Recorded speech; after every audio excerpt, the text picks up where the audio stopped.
Ayan mga kabayan, magandang hapon sa ating lahat, no? Nagluto kami ng sinugbang atay ng baboy at saka ayan, isda, no? Ayan. Triple kill yan mga kabayan kasi sinugbang atay ng baboy at saka baboy rin at saka isda. So triple yan. Ayan. May kwan na yan. May limonsito, kamatis at saka sibuyas at saka siling labuyo. Ayan, manghang yan. Ayan mga kabayan. Yan.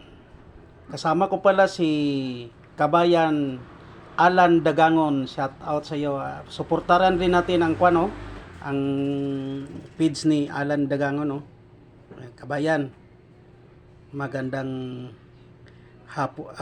umaga sa iyo. Magandang tanghali.